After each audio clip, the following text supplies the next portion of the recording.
မိုးဒီဒီမှာကိုကိုယ်တိုင်မြင်ရပြီကျွန်တော်တို့ဒါ plastic တွေအပိုက်တက်ရိုက်တွေတော့ရွာနေပြီးတော့ဒီမြစ်ထင်းကနေတည်လာတာနော်ဒီမှာလူကဟိုမှာရေချိုးနေတယ်ပါစက်ထဲဝင်တယ်ဒီတက်တစ်ဖက်ကိုကြည့်လိုက်အောင်ခလေးတွေဒီမှာဆော့တယ်ဒါကျွန်တော်တို့ဒါခွေးတွေပါရှိတယ်တော့ကျွန်တော်တို့ဒါဒီ plastic တွေအကုန်လုံးကဒီတစ်ခုလုံးတစ်ချောင်းလုံးပဲတော့ဒီလောက်ကိုဘူးမှလာမရှင်းဘူးမှလည်းလာမရှင်းနိုင်ဘူးရွာကလည်းကိုတူကိုတော့ဒီနေရာကိုပဲကျွန်တော်တို့ဒါကိုကျွန်တော်ကစားစရာပြုံးစင်စင်စရာရေချိုးစရာနေရာနဲ့ဘယ်လိုမျိုးရှင်းလဲဒါ plastic တော့ဖြစ်တယ်။ plastic ဆရာတခုက deposit ဖြစ်သွားဖို့ကနှစ်ပေါင်း100လောက်ကြာတာ။အဲ့နဲ့တချို့ကျွန်တော်အခုက1000လောက်ကြာတယ်ကြားတယ် plastic က drop မဖြစ်ဘူးကြာတယ်။ drop မဖြစ်ဘူး။အဲ့ဒါကြီးကဒီလောက်ကြီးနေကြီးကျွန်တော်မသိဘူး။ပင်လေကြီးတော့ကြောက်ဘိုးဘက်လည်းဒီချောက်ပဲဗျာ။ဟုတ်လား။ဒါဦးမြစိတ်ကြီးဦးမြ။ဟုတ်လား။ဦးမြကစိတ်ဓာတ်ကလည်းပြတ်။ဒီလားကျွန်တော်တို့ကဘယ်ကျွာပဲတက်ကြည့်အောင်။တော့ကျမကြီးအနေထားတော့တော်တော်ဆိုးလားဆိုးတယ်။ဆရာတော့သူတို့ရဲ့အိမ်သားကြီးကျွန်တော်ပြမယ်။အခုဒီအောက်ကိုရိုက်လိုက်ပါ။အဲ့ဒီကြည့်ပြီးတော့ဒီပုံလေးကျွန်တော်တက်လိုက်ကြအရှိကရွာလမ်းဖြစ်သွားပြီအောက်ကိုကျွန်တော်ကြည့်လိုက်ပါဟိုဘက်ကအိမ်သားတွေအိမ်သားဟိုမှာ plastic ကျွန်တော်တို့အပြာကြီးနဲ့ကျွန်တော်တို့ဖတ်ထားတယ်ဒါကျွန်တော်တို့အမိုးမရှိဘူးဒီအိမ်သားဟာအောက်မှာကျွန်တော်တို့ကတွင်းရှိတဲ့အိမ်သားရှိတယ်တချို့တွင်းမရှိဘူးခွေးဝင်အောင်ကျွန်တော်ဖောက်ပေးထားတယ်ဝက်ဝင်အောင်ဖောက်ပေးထားတာရှိတယ်ဒီမှာပဲ swamp တွေဘွက်တွေနဲ့ကျွန်တော်နေထိုင်ရတယ်ဟိုဘက်မှာဒါဟာကျွန်တော်တို့ကပေါ်ရလေးပဲရှိသေးတယ်အတွင်းကြရင်ဒီရပုံနေရပါလိမ့်မယ်ဟုတ်တယ်ဘုန်းနဲ့သွားလေပြန်သွားပြီးစီစဉ်လိုက်တက်လာမေးဟုတ်ဒီလိုရကျွန်တော်တပတ်ကတော့ဟုတ်လားအော်ဒီဘက်ကိစ္စလိုက်တော့ဒီလိုကိုခေါ်ပါတယ်အားလုံးလက်ခုပ်တီးပါလက်ခုပ်တီးပါ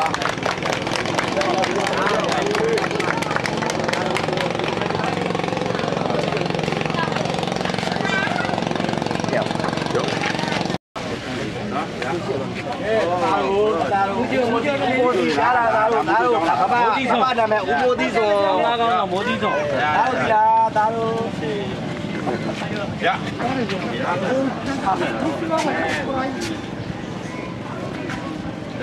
အ လာပါပြီပန်းလေးတွေလည်း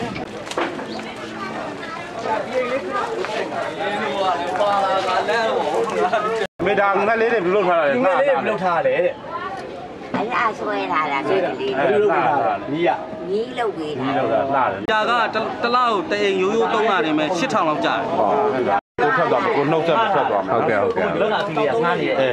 ငါးထားတာ ဆရာညငားတယ်အိမ်နဲ့ဆရာဒီဘက်ကရဆရာ အမေကျွန်တော်သွားအောင်မယ်နော်မေဟိုဘက်အိမ်တွေသွားကြည့်အောင်မယ်နော်ပြည့်ချက်စားနော်မေ ဟုတ်ကဲ့ဟုတ်ကဲ့ ဒါသူတို့ရဲ့တောက်သုံးရေဝေးရတယ်တော့တို့တောင်းရေစစ်နဲ့ဖြစ်တယ်ချို့လည်းချို့ချက်တော့တယ်ချို့လည်းမချို့ပေါ့ဆရာ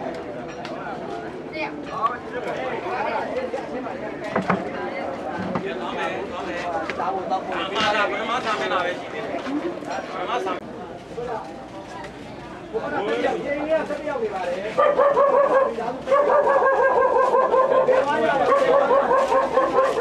ဘုံတိုင်း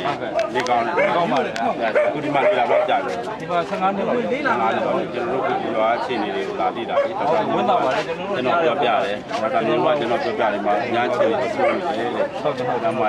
ပေါဝင်ကြည့်နေထားတယ်ကျွန်တော်လိုက်ကြည့်တာနော်ဟုတ်ကဲ့ဟုတ်ကဲ့ကျွန်တော်ဒါပထမဒါကိုထုကိုထဆိုတော့ဟိုနောက်ပိုင်းဟိုဖြစ်တော့မီတာပေါက်လျှောက်ရင်လောက်က2သိန်းမေအာလျှောက်နေရတယ်ဟုတ်လားနာမည်ဘယ်လိုခေါ်လဲမေ တို့ရင်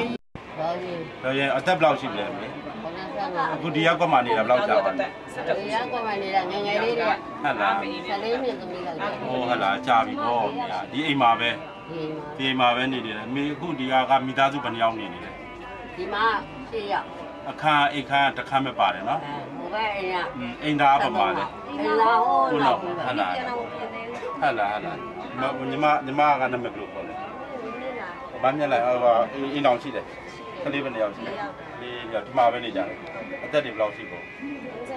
ဟိုဘာလုပ်လဲကျောင်းမှုပြုတ်ယောက်ျားရောဆိုင်ကနေဟုတ်လား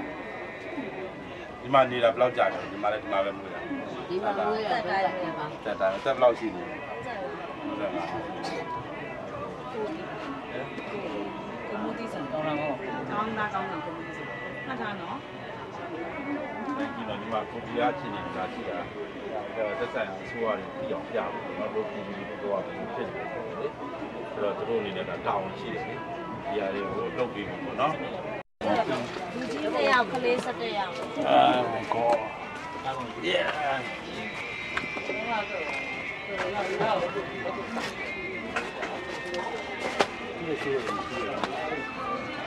ဆက်တယောက်ဘလို့အိမ်နဲ့အသက်တွေကလေးတွေအသက်က လေးရတော့တက်ကကိုမျိုးစောဒီလေးရဒီငါးနှစ်ချောင်းနေဒီကလေးရဒီမှာတားဆက်ကြမရှိတယ်သူကလေးရတော့ဒီသူ့ရဲ့တစ်နှစ်ချတဲ့ညာကလေးအများဆုံးမင်းနေတာဆက်ပြကလေးတွေကိုကြောင်းမြင်နေကြတယ်ငါကလေးတွေကောင်းကောင်းကြည့်တယ်သူ့အကြီးမဆိုလို့ရှိရင်တော့မှအချင်းဘက်ကလေးတွေကြောင်းပြီးတော့ဒီရဲ့စားဝင်တွေဖြစ်ရှင်းနေရှိတယ် မကြည့်ဘူးကွာဒါဆက်တယောက်ဘလို့အိမ်လို့ရမလဲကွာတယောက်တော့အိမ်လေးလို့မလွယ်တာဒီမှာကျမ်းမြင့်နေအဲ့မှာကျမ်းပေါက်ကုံလုံးပေါက်ပြဲနေတယ်ဗကန်တွေကလည်းညစ်ပတ်တတ်ပြီးတော့ တွန်းလိုက်ပြီး ဒီဟိုမှာတော့ကြည့်လိုက်အောင်ကွာဒီပြန်မှာ အာတော်တော်ဆိုးတာ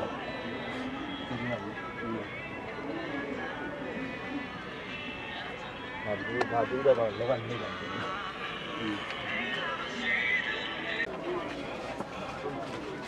မကြည့်ပါဘူးဘောလုံးရဲ့ဒီမှာထီးတစ်ချောင်းပြပြထားတယ်ဒီမှာထီးရဲ့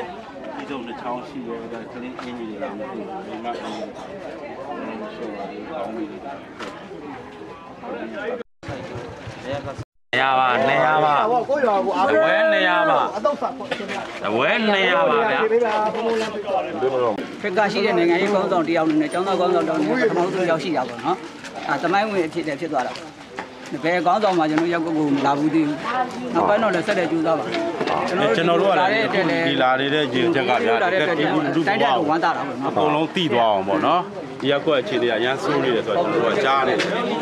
အေးပေါ့အဲ့လိုဆိုးနေတယ်ဆိုတော့တရားရှင်းပြအဲ့ဒါကိုကျွန်တော်တို့အစိုးရကလည်းသိအောင်တာဝန်ရှိတဲ့လူတွေက ဒေတာကကျွန်တော်ဒေတာကတိကျဒီပြမျိုးမင်းမှာတလာပိုင်းမှာပြန်လွတ်လာတာ ဟုတ်လားလာပိုင်းမှာပြန်လွတ်လာဘယ်လောက်ကြာလဲ တလာပိုင်းကို4နှစ်ကျော်ကြာတော့ ဟုတ်လား ကျွန်တော်ကြောက်ဖြူပါရခိုင်ပြည်နယ်ကြောက်ဖြူ ဟုတ်လားဒီနေ့โอเคဝမ်းသာ အဲ့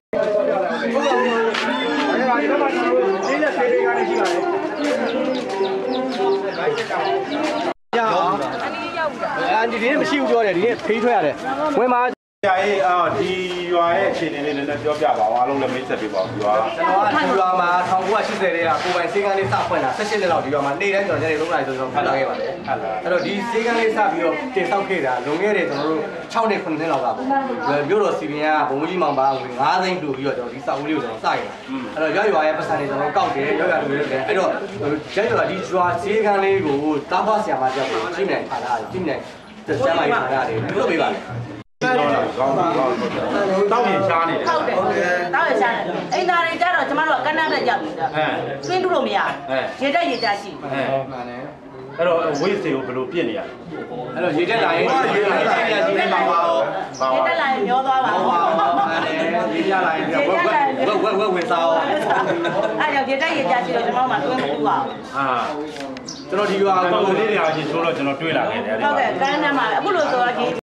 အဝီစီလေးတို့ကျွန်တော်စမ်းပြီးတော့တူးကြည့်တယ်ကျွန်တော်6တင်းပေါ့ဆောင်းတဲ့နေရာတွေမှာအဲ့တော့ကျွန်တော်ပေ300လေးထူတာတော့မှရင်ကန်တွေပဲထွက်နေရအောင်အဲ့တော့ဒီကအဲ့တော့ကျွန်တော်ကသုံးတောက်ရင်မရနိုင်အကိုတို့လာရောက်တဲ့အစီအစဉ်လေးကိုသိကြပါမယ်အကိုတို့ငင်းငိုင်းမရှင်ဖွင့်ရကျွန်တော်တို့ဒီမှာပြည်သူလူထုရဲ့ဘဝအခြေအနေတွေကိုကျွန်တော်တို့မျက်စိနဲ့မြင်ကျင်လို့အခုဒီရွာလေးကိုကျွန်တော်တို့လာခဲ့တာ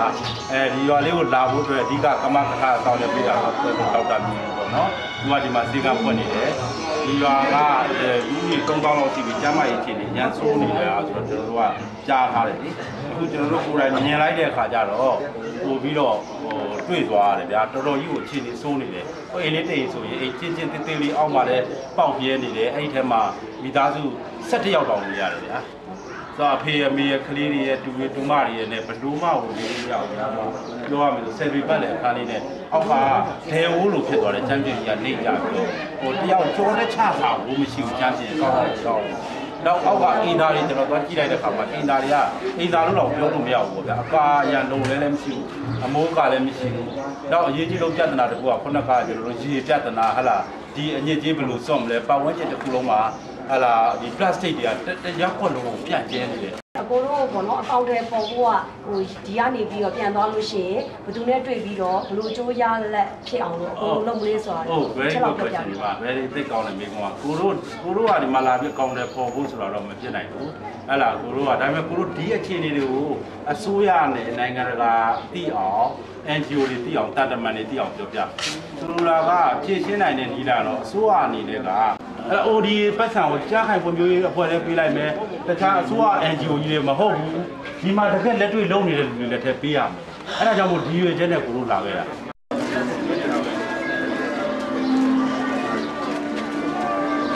ဒီကရောရေကာတာတွေတိုင်းတွေကာထားတယ်ဆိုတော့ကာထားတော့ရေတိုက်စားမှုကြတော့သူတို့ဘက်ကိုတိုက်စားလို့မရတော့ကျွန်တော်ဘက်ကိုတိုက်စားတယ်ကျွန်တော်ဘက်ကိုတိုက်စားတော့ကန်းနာအေဂျင်တွေကအကုန်လုံးပြိုဆင်းရတယ်နော်ဥပမာမနေ့ပေါ့နော်ဟိုစိုးရင်စရာကောင်းတာကမနေ့ဟိုစားပေါ့3နာရီ2နာရီလောက်မှပြိုတဲ့အချိန်မျိုးဆိုရင်ကလေးတွေပါလူတွေပါအသက်အန္တရာယ်အများကြီးရှိနိုင်တယ်နော်ဟုတ်လား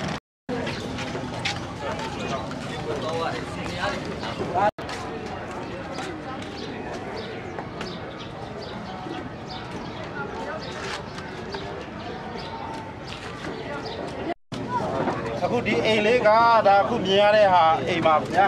ဒီမှာမိသားစု4ယောက်နေပါတယ်နောက်ဒီမှာကြည့်ရတာအဖေရဲ့အမေရဲ့ကလေး2ယောက်လည်းတွေ့ရတယ်နောက်ဒီမှာကလေးအင်ဂျင်တွေတွေ့နေတယ်အမေကြီးတွေ့တယ်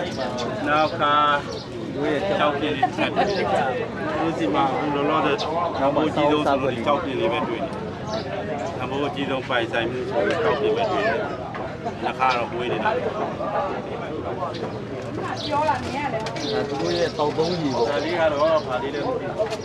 ပစ္စည်းလေးတွေသိမ်းမှုဒီပစ္စည်းလေးတွေသိမ်းမှုဒါကပေါ်ပါကြီးဒါဒီပုံလေးနော်ဒါသူတို့မိသားစုရဲ့ဟိုအသက်ရှင်အတွက်တောက်သုံးနေတာလို့မှတောက်သုံးဖို့မသင့်တော်ဘူးလေနော်ဒါတောက်ရည်တဲ့ဒါစီစစ်ထားတာပေါ့ဟုတ်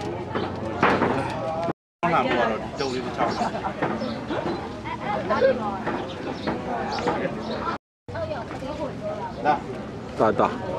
ကိုလိုစီဝင်သွားတာကျွန်တော်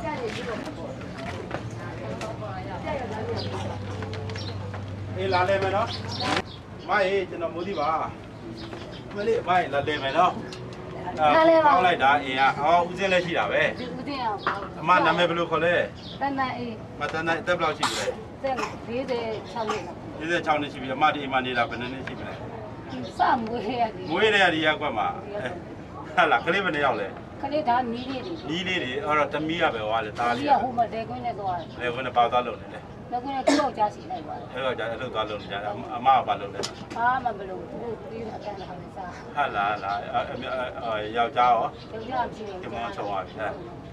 ဦးစင်းရောဘယ်နာမည်ဘလို့ပါလဲ ဥစ္စာနာလား ဦးစင်းလားဦးစင်းကဒီမှာလာလေလား လားလေ ဟာလားဦးစင်းဒီမှာပဲတင်တော့လား ဘယ်ဟုတ်မလဲရောက်တယ် ဟောမြောက်ကလာမှာအမျိုးလားဟာလား မောင်နှမ မောင်နှမရောဟာလားဒီမှာမိသားစုဘယ်နှယောက်နေကြရလဲ ဒီမှာ6ယောက် ဟုတ်ပြီဒီပါဦးညီလေးကဒီမှာအားလုံးเนาะဒီမှာကျန်းဟိုကောင်းကောင်းမရှိဘူးနောက်တစ်ခုကဒါဟိုကဇပွဲလားမသိဘူးဖော်တုံကြီးကို ကျွန်တော်ခြေထောက်နဲ့ပါတွဲရိုက်လိုက်ပြီ အေးဒီမှာဖော်တုံကြီးဒါပြင်လေတဲ့မျောလာတဲ့ဟာကြီးလားမသိဘူးဟဲ့လားအဲ့ဒါကိုဒီမှာသူတို့ဇပွဲလုပ်ထားရတယ်ဟိုဘက်မှာလည်းကြည်အောင် အဲ့ဒါလည်းဖော်ပြားတွေပါ အကုန်လုံးကလည်းကျန်းပြင်ကိုတစ်ချောင်းပါ မြန်မာလေးခဏ မြန်မာလေးနာမည်ဘယ်လိုခေါ်လဲသူ့ပါရိုက်လိုက်အောင် ဟုတ်ကဲ့ တို့လည်းမောင်နှမလား မောင်နှမလားဟောဟုတ်ကဲ့အဲချော်နေမယ်ထိုင်ပါ ဒီမှာတတိထားအောင်တော့အကုန်လုံးကဒီမှာရမ်းလို့မရတဲ့အနေထားမှာဖြစ်နေ ဟုတ်တယ်ဟုတ်တယ် ဆိုတော့အကုန်လုံးကျန်းနေတာကျိုးပြက်နေတယ် နောက်ခဏဆင်းလိုက်နော် ဒီမှာနာမည်ဘယ်လိုခေါ်လဲ ဒီမှာခိုင်စုံ ဟိုမခိုင်သူတက်ဘလောက်ရှိပြီလဲ အဲ့ဒါ25နဲ့ ဟဲ့လားဒီမှာနေတာဘလောက်ကြာပြီလဲ ဒီမှာမွေးခဲ့ရပဲမှာ ဟဲ့လားကြောင်းအောင်ဘယ်နဲ့တန်းလဲ ကျောင်းက3နဲ့ ဟဲ့လားအခုအလောက်ကပါလုံးနေပြီ အဲ့တော့အလုံးမရှိသေး ဟဲ့လားဒီလေးရောနာမည်ဘယ်လိုခေါ်လဲ ဟောင်းတောင်းဝေး ဟောင်းတောင်းဝဲကတက်ဘလောက်ရှိပြီလဲ 22နှစ် အခုအလောက်ကပါလုံးလဲ ရှင်တော့အလုပ်ရှိဘူးမရှိရဘူးတော့ ဟဲ့လားโอเคဟုတ်ပြီအဲ့ဒီနေ့ပါချက်စားကြမလဲဒီနေ့ပါချက်စားမလဲ ဒီဘောတို့တယ်ငါကြည့်တယ် ။ကြောက်ဒီနေ့ဟိုသမင်းချက်စားပါနော်မောင်နှမတွေအကုန်လုံးပြောရွှေရွှေနဲ့သားမိတွေနော် ဟုတ်ကဲ့ဟုတ်ကဲ့ ။